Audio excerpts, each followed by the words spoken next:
I'm John Hendershot of Middlemarch, Ontario. By rights, I should be a gentleman, but circumstances have conspired on many occasions to prevent what should be the more natural order of things. Instead, I'm a poor farmer, now a widower, wasting my life away in the backwaters of rural Ontario. The Hendershots have been in Ontario or Upper Canada since my great-grandfather Christian Hendershot came as a United Empire Loyalist following the American War of Independence. He served in the War of 1812 and fought at Queenston Heights for General Brock. My grandfather, Daniel Hendershot, fought beside him, and as was his right as a United Empire Loyalist, was granted land in Norfolk County. My father, Jacob Hendershot, still lives there with his wife, my mother, Charity Horning. My older brother, David Marshall Hendershot, lives nearby them and keeps watch over them in their old age. I was born in Norfolk County, but we moved when I was very young to St. Clair, Michigan, where we farmed for about 5 years before returning to Norfolk County. My younger brothers, Duncan and Wellington, then moved along with me to southwestern Ontario. Duncan and Wellington started farming, Duncan near Frome and Wellington in Southold Township. I opened a hotel in New Sarum. It wasn't easy operating a hotel, what with the Women's Christian Temperance Union of Canada and all the talk of prohibition, but I was able to operate it for a few years before they closed me down. Said I didn't keep the place proper. A man deserves to be able to make a buck. Then I got the idea about how I could scam the ancient order of foresters by faking illness and getting sick benefits from them. But someone squealed on me. I had many dealings around town and usually benefited as a result. People said I was shrewd. There were lots of people sore around St. Thomas who I'd gotten the better of in business dealings. I needed to watch out for them because some of them would go out of their way to get back at me. About 1874, when I was about 23, I started seeing Elizabeth Welder, who lived with her father, John Welder, in Middlemarch. We got married in 1874. My brother Wellington was my best man. We lived in Malahide for a short time after the marriage, but returned to Middlemarch when she inherited land from her father after his death in 1886. If I'd had known then what I know now, I'd have taken out insurance on the old man. I could have cashed in on his death. I had a blacksmith shop on the farm, and between that and the cows, we made a living farming in Middlemarch. Elizabeth died on the 11th of April, 1894. She died of stomach trouble. 1 week before her death, she changed her will, leaving her part of the estate to her 2 daughters, Mary Lily and Rosie. Many people claimed I had something to do with her dying. The Rochester Democrat Chronicle wrote an article on December 29, 1894, claiming I'd taken out $2,000 life insurance on her life. But nobody else ever pursued this, either before or after the trial.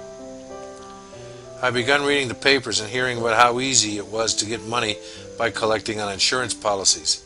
Even if they found out about the insurance, they seldom could convict a person because they only had circumstantial evidence. As long as there wasn't any witness and you kept quiet about it, you'd probably get off. There was that Ardlamont case in Scotland where Alfred John Monsoon got off on a verdict of not proven. Among the witnesses for the prosecution was Dr. Joseph Bell, the Edinburgh surgeon and forensic detective who was the inspiration for those new Sherlock Holmes mysteries written by Conan Doyle that I like to read. He told the jury that, in his opinion, Monsoon had murdered Cecil Hambro. However, sufficient doubt had been sown in the minds of the jury by Monsoon's advocate, John Comrie Thompson, and Monsoon got set free. There had also been the case of Lizzie Borden in Massachusetts just a few years ago. She had axed her parents but got off because there was only circumstantial evidence. Then there was Dr. Mayer, who was accused of poisoning his wife and several neighbors for insurance money. Why, just last year that lawyer Britt Nosler had gotten Maria Hartley off for murdering her husband just because the Brantford police were hunters of men and had the hunting instinct about them. It just took a little planning. I figured I was as smart as them, and the police in St. Thomas weren't all that bright from what I could see. I concluded that this was a racket that could afford plenty of easy money. Elizabeth's uncle, Isaac Welter, lived in the adjoining property, and Elizabeth's brother, Charles Peter Welter, lived across the road from me in Middlemarch. We were good friends with Charles, and I'd sold him swill for his pigs. But Isaac didn't like me, particularly after Elizabeth died. But his son William David Welter would come around and started liking Mary Lily. He was 22 or 23 and she was 17 at the time. He'd been away in Mackinac, Michigan, farming at his relatives there and had just returned. Isaac told William not to visit us, but William was headstrong. He asked if he could come to work for me. I liked the boy. He was strong and a good worker. I said okay. After Elizabeth died, there was room in our bed, and William Welter asked if he could sleep there. It was a lot more comfortable than the spare bed that was used whenever my nephew William Henry would visit. Welter and I would talk into the night about things before we fell asleep. That's when we concocted the idea to take out insurance on the St. Thomas town drunk Patsy Fitzpatrick. He was a worthless fellow, wouldn't be missed by anyone. He looked like death warmed over most of the time, couldn't have many years left to live. Welter talked to him and arranged a meeting at the Grand Central Hotel. We bought him some drinks and talked him into taking out $2,500 insurance on himself with me as the beneficiary. We contacted insurance agent John Cook and arranged for the obligatory doctor's certificate.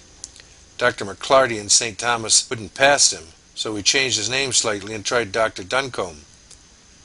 Agent Cook filled out the application describing me as Fitzpatrick's foster parent and best friend, but Duncombe knew Fitzpatrick and reported his drinking habits to the insurance company, and again Patsy was refused. I implored Duncombe several times to reconsider, telling him that Patsy was now temperate, but Duncombe would not be swayed. Cook then tried a doctor in Port Stanley, but he too refused to certify Patsy.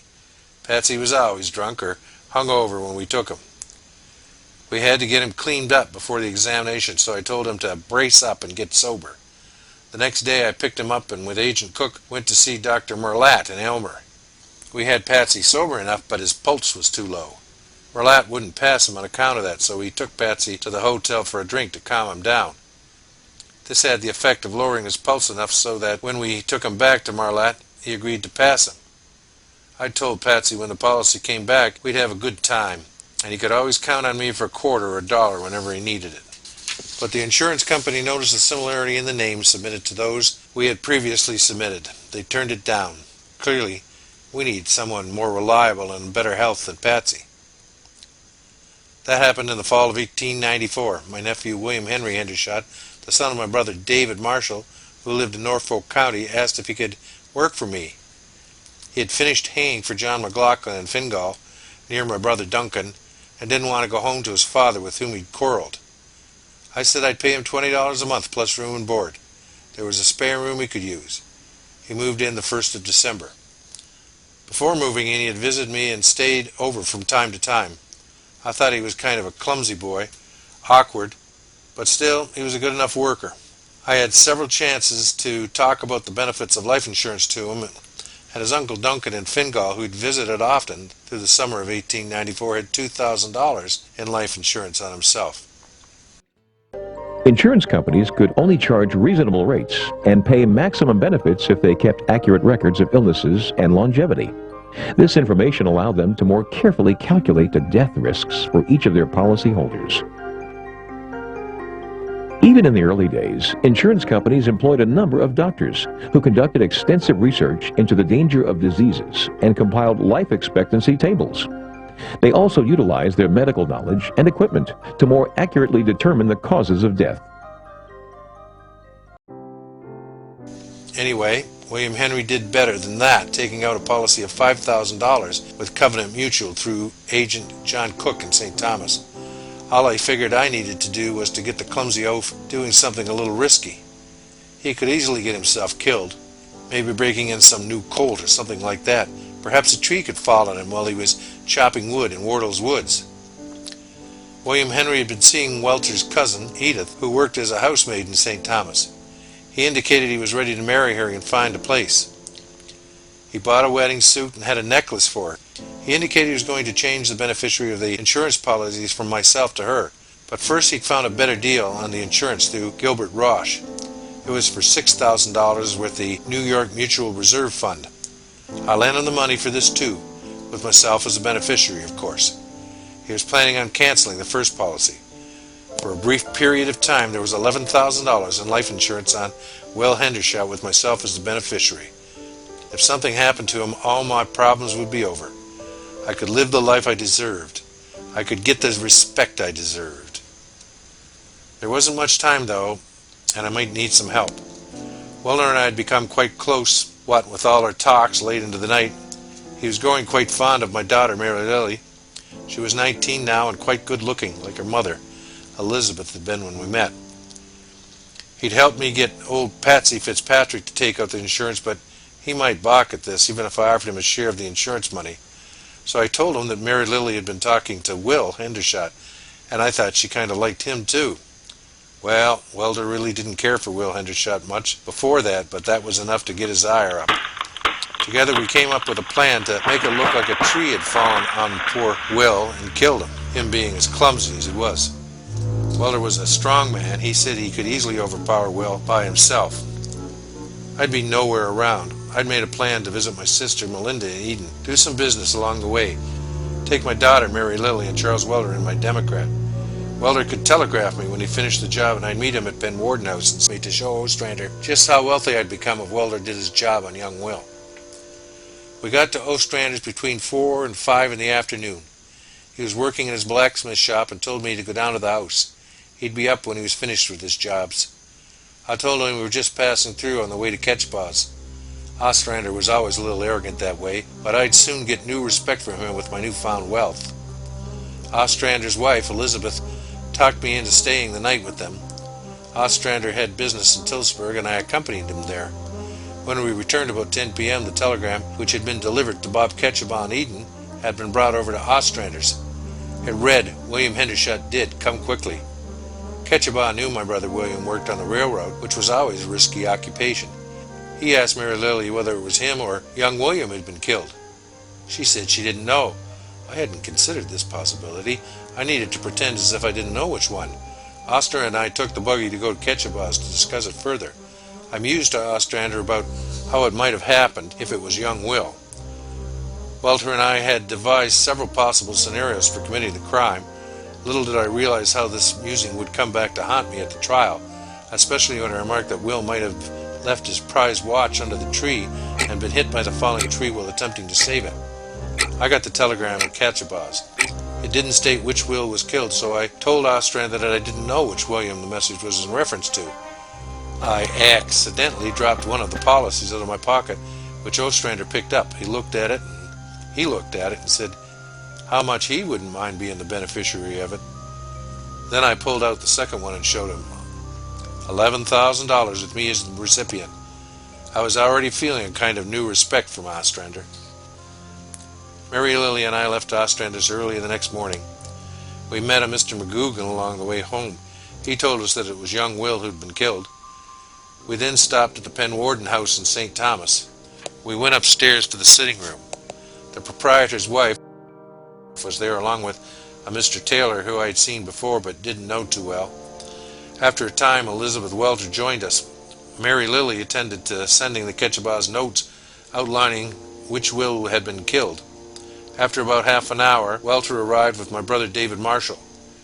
Edith motioned from the windows upstairs for Welter to come in. I said she didn't need to bother. He'd be up in a minute.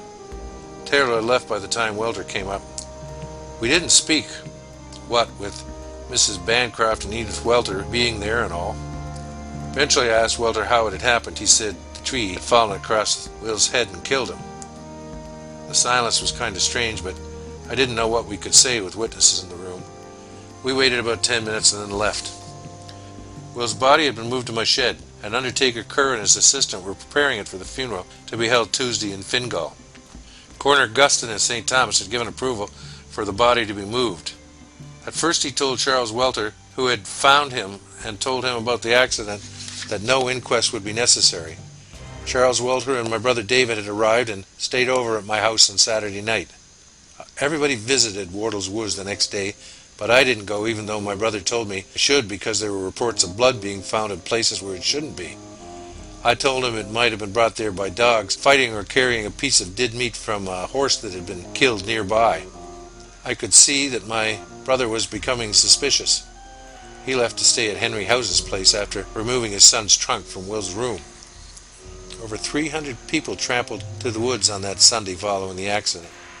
They were discovering all sorts of stuff, bloodstains, and the queer way the tree had fallen.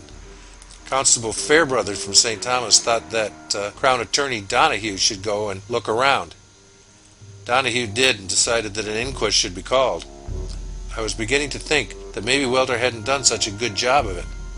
Still, there wasn't much that could be discovered that could implicate me. I just had to make sure that Welter kept calm. Both Welter and I gave depositions at the inquest, and everything was going pretty well. Most people were pretty closed-mouthed in what they said. Nobody cared much about Will except maybe his father, his Uncle Duncan, and Edith Welter. Welter had lots of friends, and none of them wanted to say anything bad about him. I knew that not everybody liked me so much. I'd gotten the better of a lot of them a few times, but most of them would keep quiet as long as things didn't look too bad for Welter and I. But then that woodsman, Henry Coos, noticed that the axe Welter had planted in the woods was too dull to cut any tree, not in days by two sturdy men. Welter had said this was the only axe used, but when I was asked, I said there were two. So I produced an old axe from the shed, but this one was soon dismissed as being unusable. But the inquest jury heeded what Coos had said. They talked it out and all agreed that the axe was too dull to have been used to chop the tree. What then was Welter using? Coroner Guston adjourned the inquest. By Wednesday, that detective from Toronto, Wilson Murray, was asking questions around town. He'd been telegraphed for by St. Thomas Sheriff Dougal Brown and had taken the Tuesday train to St. Thomas from Toronto. He inspected Wardle's woods and had Welter go there and show how the accident had happened. He asked Welter to explain why there wasn't a lot of blood where the tree fell on Will Hendershot. Welter couldn't provide an explanation. I'd said the blood was from the dead horse. Stupidly, his friends spread some of the blood from the horses around the scene, but they were too late to do this because the detective had already taken samples from the place. I heard that Wilson Murray was checking my story out. He had visited Eden and confirmed that Mary Lily and I had gone there. He checked the telegram office too. This guy looked like he knew his business. I thought about running, but to where? And what about my daughters and poor Welter? Things weren't that bad. I remembered the stories about how people had gotten off because it was only circumstantial stuff. As long as Welter and I maintained our presence, we could get through this. Problem was, though, could Welter hold out? He was as strong as an ox, but he was as dumb as one, too. Well, Wilson Murray heard that I was thinking of running. He showed up and arrested Welter and myself on Friday, December 21st. That Sunday they found the second axe that had been hidden under a bunch of old wood near the accident.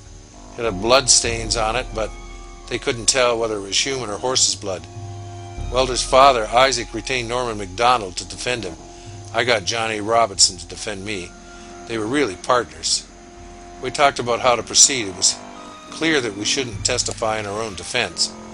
From what I could see, they could get Welter, but they couldn't prove I had anything to do with it. As long as Welter kept quiet, I'd be okay. I'd still get the money. I'd like to see Welter get off, though. We'd become pretty close. He was like a son to me. A preliminary trial took place early in the new year, and MacDonald did his best to try and get people to admit they weren't sure about things, particularly when and how they'd started suspecting Welter and myself of killing young Will. But it was kind of a foregone conclusion since Magistrate William White wasn't clear about what should be permitted and what should not. So he let most things people said stand on the record for the trial and a real judge to make the ruling. Norman MacDonald looked outclassed by Donahue. Welter had just left far too many loose ends for the trial not to be convened. I got pretty anxious waiting in the St. Thomas jail from January to the start of the trial on March 7th. Things weren't looking too good when the prosecutor was announced to be Britton Bath Osler. I thought Donahue was tough, but this guy was supposed to be the best. And then the judge was announced to be the former provincial leader of the Tories, William Ralph Meredith. I didn't really know what this meant for us until the trial started, when he gave a speech about how important circumstantial evidence was in proving people guilty like us. Things weren't looking so good. Through the trial, it became clear that Detective Murray had not been idle. He got my cousins, Anna French and Emily McConnell, to tell about our conversation where I'd bragged about taking insurance out on people in the hope they'd die. I told Anna that there were accidents, or what passed off as such. Damn, what did I tell them, and how did he find out about it? He'd uncovered the episode with Patsy Fitzpatrick, too, but the judge wouldn't permit Patsy to testify. He got Ostrander to repeat my version of how Will was killed, claimed that it was just too improbable that I would guess he was running to save his watch. The evidence was piling up. After 85 witnesses had been called, Brick Ostler delivered his summary on March 14th. God, he was good. He talked to those farmers on the jury as if he was a farmer himself instead of a wealthy Toronto lawyer. I could already feel a rope around my neck. But then Judge Meredith spoke. He said nobody had proven that the blood was human, and nobody had explained the appearance of the missing axe. Many people thought my brother David Marshall had planted it. He was now trying to get the insurance money or some part of it for himself. Things started looking brighter. I could see it in the faces of everyone. Everyone except Mary Lily. She sat in the courtroom with her head down and looked as pale as a ghost. We reconvened about 10 p.m. They pronounced us both guilty. Meredith said that I was by far the worst, responsible for not only the death of Will Hendershot, but for the upcoming hanging of Welter as well. Even though I'd prepared myself for this, it hit me hard. I could see it hit Welter even harder. His face was ashen. Mary Lily gave out a cry and almost fainted. We were sentenced to be hanged on June 18th. Norman MacDonald continued to try and get either a new trial or a sentence commuted to life in imprisonment. He said that the evidence given by my cousins shouldn't have been allowed, but Meredith didn't agree. I'd taken out loans on the houses to pay for my legal costs, so I was leaving Mary Lily and Rosie destitute. My brother Duncan had been taking care of them while I was in jail. MacDonald was trying to get some of the insurance for Lily and Rosie, along with Edith Welter and my brother David Marshall. I read the Bible a lot in that period. I heard that Welter was going mad from my brother William and Charles Welter, who visited me. Reverend Spencer, our minister at Center Street Baptist Church, came often. He wanted me to confess, but I said I had nothing to say, so he concentrated on Welter, the real killer, and the one everyone considered to be worth redemption. The press had played him up as the suitor to the lovely young Mary Lily, the stuff that sells newspapers. The morning of June 18th came all too soon. I was led to the gallows. I asked, "Have mercy, O Lord, have mercy," for I was about to meet my Maker.